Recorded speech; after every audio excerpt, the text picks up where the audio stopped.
राजा राजा मुहि मथुरा राज्य रे आज ठारो मो इंगिते चलिबो ए राज्य सुर नर यक्ष रक्ष गंधर्व किन्नर आज ठारू समस्ते मोरी करायत्तरे शुक्रवार आरंभ हो जाइछि बरगड़र विश्व प्रसिद्ध धनुଯାତ୍ରା।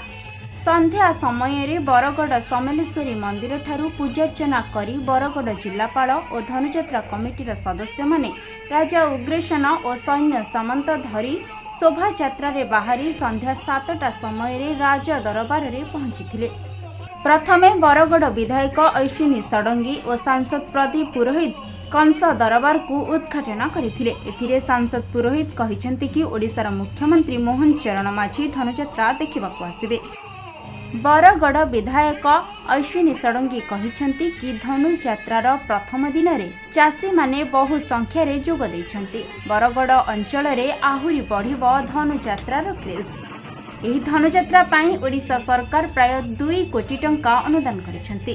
ବିଶ୍ୱର ସର୍ବବୃହତ ମୁକ୍ତାକାଶ ରଙ୍ଗମଞ୍ଚରେ ଉଦ୍ଘାଟିତ ହୋଇଛି 77ତମ ବରଗଡ଼ ଧନୁଯାତ୍ରା। ବରଗଡ଼ ସହର ପାଲଟିଛି ଦ୍ୱାପର ଯୁଗର ମଥୁରା ନଗରୀ। ଅମ୍ବାପାଲି ପାଲଟିଛି ଗୋପପୁର ଆଉ ଜିରା ନଦୀ ଏବେ ଯମୁନା। 11 दिन धरी विश्वर सर्वबृहत मुक्ताकाश रंगमंच कृष्णलीला परिवेषण होउछि। उद्घाटनी दिवस रे राजकीय आडंबर सह देवकी और वसुदेवंक विवाह संपन्न होइथिला। विश्व प्रसिद्ध धनुଯାତ୍ରା को देखिबा पई शह शह लोकंक समागम होइछि। एही 11 दिन बरगड़ रे कंस राजंकर राजती चलिबो सेथि पई प्रकंपित होउछि बरगड़ सहर।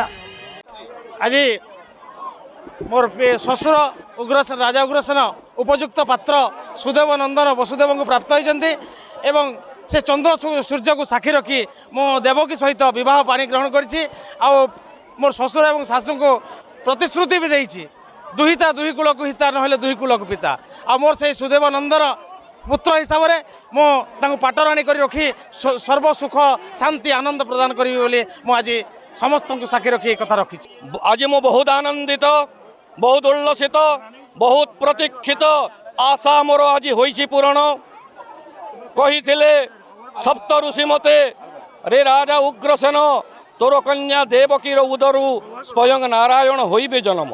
जेहेतु माने कन्या संतान घरे थिले माने पितृपुरुष माने तांको पानी अर्घ कले से नाई पान बोलिक कहसन तो से दिगरे जेहेतु कन्यार बहुत कर पिता तो खुशी अच्छन किंतु दुख भी अच्छन आउ पितांकर घर छाड़ी कर जीवा दुखटा देवकीर जहाँ थी से आज धनुଯାତ୍ରା पहला दिन है इनु देवकी वसुदेव बिहा होचे उग्रसेन राजा आसिक बिहा कराले आम सब वर्ष इनके देखी आसु देखिक बहुत भल लग्सी आमको।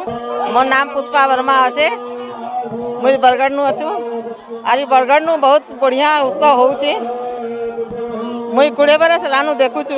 मु समस्त बरगड़वासी को सर्वप्रथम शुभेच्छा जनाऊँगी कि ये जे हमारा सांस्कृतिक विरासत अच्छी बरगड़ तांको बचाई के रखी हमारा धनुଯାତ୍रा तांक पाई हम पुलिस तरफ सबू अरेंजमेंट कराई पार्किंग रे भल व्यवस्था कराई सबू जगह ट्रैफिक अरेंजमेंट भी ठीक रू कराई सबू हमारा टाउन रे सबू एरिया को सीसीटीवी कवरेज ये कराई सर्विलांस रखाई आउ सबू जगह आम निजे बोली कि देखिकी सबू जगह हमारा सफिशिएंट पुलिस फोर्स और ऑफिसर्स देछि तो समस्त को मु आह्वान करी कि बेसी मात्रा रे आसिकी बहुत भलर हमारा ये जे धनुଯାत्रा अच्छी ताको आम संपन्न करेबो आपण समस्त सहयोग दरकार। बरगड़ वासी आशीर्वाद रे माँ समलेश्वरी देवी आशीर्वाद रे ये आज संभव होबार को जाउछि। आज ओडिशा सरकार प्रथम थर पाई जे धनुଯାତ୍ରା को मान्यता देवा पाई प्रोएक्टिव होइचंती। विगत दिन रे 10 लाख टंका देइगिरी निजर दायित्व निभै दउतले आगुरु भी बहुत मुख्यमंत्री अनेक मुख्यमंत्री ये जगह को आसीचंती किंतु ये मान्यता पाई पारि दुर्भाग्यर कथा एठिकार कलाकार भी मान्यता पाई पारि नथिला। 76 वर्ष हो गला धनुଯାତ୍ରା आज पर्यंत तार गोटे कौन डॉक्यूमेंटेशन नहीं। ये सरकार आसिला परे तन्न तन्न करी धनुଯାତ୍ରା केमती आगू बढ़ आज 170 जन कलाकार को 10,000 टंका लेखाए प्रोत्साहन राशि देवार संगे संगे ये यात्रा केमती पूरा विश्व जानिब ये धनु यात्रा को यार पई या को यूनेस्को मान्यता देवार पई एक व्यासजी कमिटी गठन करने को जाउची जे विश्व प्रसिद्ध मुक्त आकाश रंगमंच धनुयात्रा को उद्घाटन करिवार मु सुजोग पाइली एवं ए मंच रे जेभली हिसाब रे 77 वर्ष पर आज दिन रे उत्साह और उद्दीपना केवल बरगढ़ सहर को लोक भितर सीमित होई रही नाही सारा पश्चिम ओडिशार लोकंक भितर गोटे बहुत बड़ उत्साह उद्दीपना आरंभ होइछि ए धनुयात्रा देखिबा पई। आज हमारा बरगढ़ जिला महोत्सव उद्घाटन समारोह संपन्न हो महाराज उग्रसेन कोर्ट रे आज राजनीति भाव रे जिलार सब ऑनरेबल एमएलए माने एवं ऑनरेबल एमपी मध्ये उपस्थित थिले मैं देखि पारुछि आज बहुत मात्रा रे बरगढ़ जिलावासी उद्घाटन समारोह रे भाग दै छथि जो माने आसी छथि मैं समस्त को धन्यवाद जणाबी। आज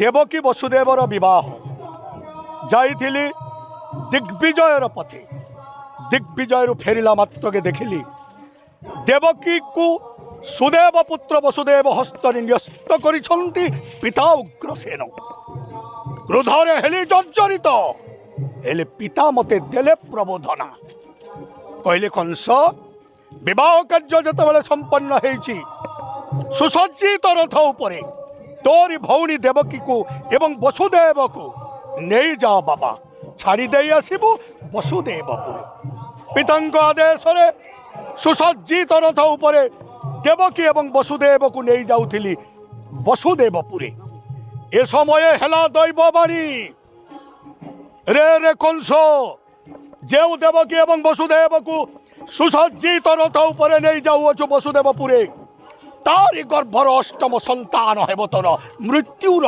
कारण दैववाणी शुणी मने जागिला शंका तापरे कौन कली जानो पिता उग्रसेन को गादी च्युत करी राजा हेली आज मु मथुरा राज्य रे अक्र को देली निर्वासन तापरे देवकी एवं वसुदेव को श्रृंखलित करी निक्षेप करी अछि अंधकार कारा कोठरी मध्य विश्वस्त दासी मधुशूली को नियुक्ति करी अछि कारा कक्ष मध्य तेणु राजा